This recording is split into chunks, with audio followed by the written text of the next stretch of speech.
அடுத்ததா எப்போவுமே நமக்கு வந்து கலகலப்பா படம் பார்க்கணும் அப்படின்னா இவரோட படம் தான்.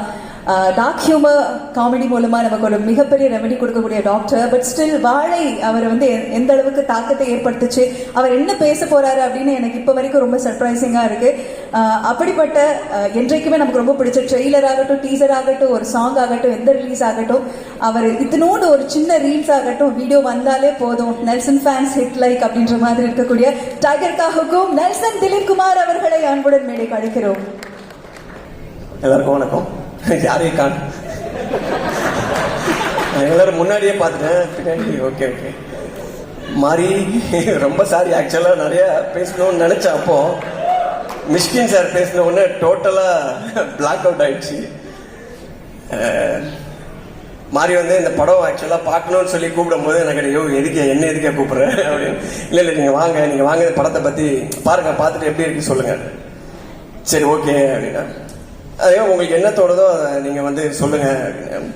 இல்லைன்னா நீ எழுதி கொடுப்பீங்களா அந்த மாதிரி கேட்டேன். இல்லை நீ என்ன தோணுதோ பேச அப்படின்னு சொல்லிட்டு அதுக்கப்புறம் போனேன். நான் வந்து ஆக்சுவலாக படம் பார்க்க போகும்போது மாறி படம் எல்லாமே ஒரு எமோஷனல் லேண்டிங் பயங்கரமாக இருக்கும். அதான் கேட்டேன், ரூமில் சாத்தி வச்சு அளவிடுவேன் என்ன அப்படின்னு சொல்லி. பட் ஆனால் வந்து இது என்னோட பயோகிராஃபி தான் அப்படின்னாரு. எனக்கு அதுவே ரொம்ப இன்ட்ரெஸ்டிங்காக இருந்துச்சு. பரவாயில்லையே, அவரே அவரோட பயோகிராஃபி எடுத்திருக்காரு அப்படின்னு சொல்லி. சரி, அப்போ ஆள் பார்த்தா நான் இப்போ படம் பார்க்கறது வேற, நேரில் பேசுகிற மாதிரி வந்து கொஞ்சம் வேற மாதிரி இருக்கும். நான் எப்பவுமே கொஞ்சம் ரொம்ப சீரியஸான ஆள் போல இருக்குன்னு நினச்சேன். ரொம்ப ஜாலியான ஆள் ஒரு மாதிரி சீரியஸாக இருக்காப்புல. ஸோ வந்து சரி ஓகே, இவரோட இதுனா அது சின்ன பசங்கன்னா பார்த்தாலே தெரியுது ஏதோ கிரைம் தான் லைட்டாக வாய்ப்பு இருக்கு சொல்லி அங்கே போய் படம் பார்த்தா படத்தில் வந்து அப்படியே பொறுமையாக ஆரம்பிச்சு அந்த ஃபர்ஸ்ட் எடுத்து அந்த டீச்சர் கர்ச்சீப் எடுத்தாப்புல. ஆக்சுவலாக பார்க்கும்போது அந்த வாழை மரம் எல்லாம் தூக்கிட்டு போகிறது, அந்த வாழைக்கோளெல்லாம் தூக்கிட்டு போகும்போது ரொம்ப கஷ்டம் அந்த மாதிரி இருக்கும்னு நினச்சேன். ஒரு பெர்ஸ்பெக்டிவ்ல பார்த்தா ரொம்ப கஷ்டப்பட்டிருக்காப்புல போல அப்படின்னு நினைச்சுக்கிட்டே இருக்கும்போது அந்த டீச்சரையும் அந்த பையனையும் பார்க்கும்போது டேய் ஜாலியா இருந்திருக்க அந்த மாதிரி வந்து டோட்டலா நான் அந்த கதைக்குள்ள போயிட்டேன்.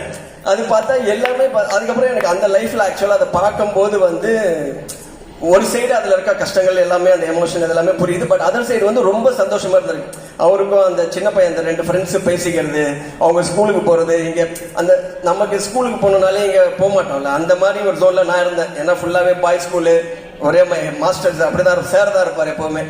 மிஸ் எல்லாம் ஃபர்ஸ்ட் வந்த உடனே அங்கேயே போயிடும், அப்படியே பாஸ் ஆயிடுவாங்க. ஸோ இவர் வந்து கரெக்டாக அந்த டீச்சர்கள் ஸ்கூலுக்கு போறதெல்லாம் பார்க்கும்போது நமக்கு வந்து ஓகே ஏதோ நல்லபடியா இருந்திருக்காரு அப்படின்னா. இப்போ மிடில் ஸ்கூல் முடிச்சிருப்பாருன்னு நினைக்கிறேன். இன்னும் ஹை ஸ்கூல் இருக்கு, ஹையர் செகண்டரி இருக்கு, காலேஜ், நிறைய டீச்சர்லாம் இருந்திருப்பாங்க. எதுவுமே சாதாரணமா கடந்து போன மாதிரி தெரியல. பட் இதை இவ்வளவு சந்தோஷமா இந்த மாதிரி நிறைய அந்த ஃபன் மொமெண்ட்ஸோட இந்த படத்தை வச்சிருக்கிறது வந்து அந்த படத்துல என்ன சொல்றது, ஒரு ஜென்ரல் ஆடியன்ஸ்க்கு ஒரு என்டர்டைன்மெண்ட் சென்டருக்கா இந்த படம் இருக்குமா இல்ல ஃபுல்லாவே வந்து ஒரு பதிவா மட்டுமே இருக்குமா அப்படின்னு பார்க்கும்போது இந்த மாதிரி விஷயங்கள் வந்து அதை இன்னும் கொஞ்சம் கமர்ஷியல் ஆடியன்ஸ்க்கு மேபி நம்மள மாதிரி கொஞ்சம் ஃபன் எதிர்பார்க்கறாங்களா அவங்களுக்கு வந்து நிறையவே ஃபன் இருக்கு அது உள்ள. ஆனா இது எல்லாமே நீங்க தான் பண்ணீங்களா? கொஞ்சம் அப்ப என்ன ஒரு 10 வயசு இருக்குமா? பையன் வயசா? அதான் பையன் டீச்சரே பாக்குறான் திருப்பி.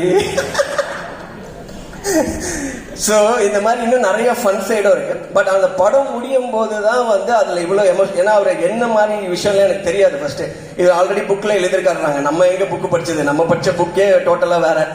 ஸோ அதில் எனக்கு தெரியாம பார்த்தா கடைசியில் அந்த அப்படி ஒரு எமோஷனல் லேண்டிங் அந்த படத்துக்கு இருக்கு. அது முடிச்சோன்னா அதோட ரியல் போட்டோ பிக்சர் ஒன்று போட்டார். அப்பதான் நமக்கு வந்து அந்த கொஞ்சம் ஹார்ட் வந்து இன்னும் ஹெவி ஆயிடுச்சு. ஏன்னா அது ரியலா நடந்த சம்பவம், அதுல ஒரு ஆள் தான் இவர் அப்படின்றது எல்லாமே அதுக்கப்புறம் பின்னாடி தான் தெரிய வந்துச்சு. பட் அந்த சோகத்தோடய வெளியில வரும்போது திருப்பி நான் டீச்சருக்கே போயிட்டேன். அதனால எனக்கு ஹாப்பியாக கட்டி பிடிச்சி நல்லா இருந்தது. ஸோ நம்ம வந்து இதுல போத் அந்த எமோஷனல் சைடும் இருக்கும், அதோட ஃபன் சைடும் இருக்கும்.